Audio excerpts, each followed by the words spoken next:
Okay, velkommen til Skovs chilismagning. Vi skal læse med noget chilimix fra Netto. Fra Holland. Ja, det er omkring i Holland. Og vi skal smage de to stærkeste, som sådan den røde og den orange. Nu skal vi skyller lige her, fordi det er grøntsag.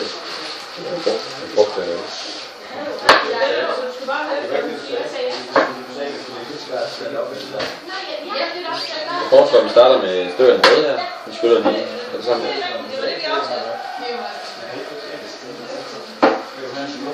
Hvor stikker I her? Han er vi lige i gang med chilismagningen. Hvad har du hørt fra?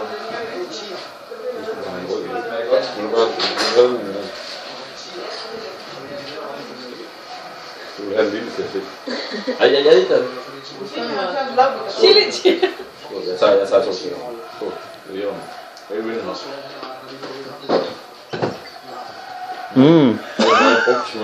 Hashtag.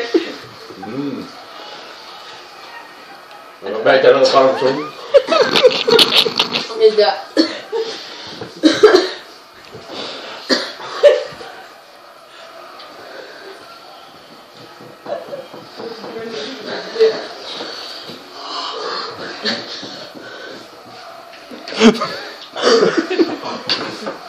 Så plejer han jo at sige, at det smager så lidt frugtagtigt. Er det ved 15 eller hvad kan? Han er løbekaj. Hvad er det, han plejer at sige, at han har en limesmag med det, men det synes jeg ikke rigtig, den har. Fuck, det smager lort. Jeg har lige kommet sød med igen fra siden.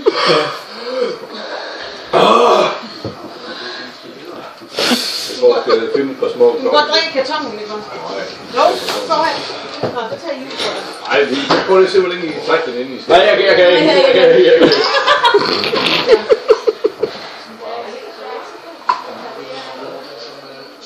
Den ikke må i.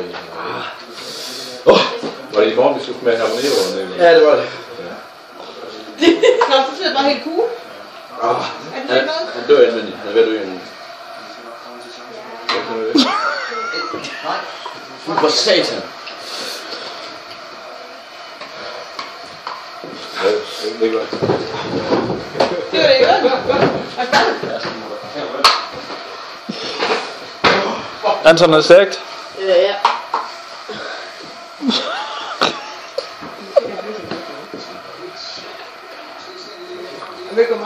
Nej, jeg glæder mig nu til, hvis vi skal smage nogle habanero i morgen, hvor der er lidt smag i. Dem er det ikke noget, der kommer efter. Ved du, Anton? Dem her, dem er der sgu ikke noget i. I morgen, når vi får nogle habanero. Det er vist styrke 15.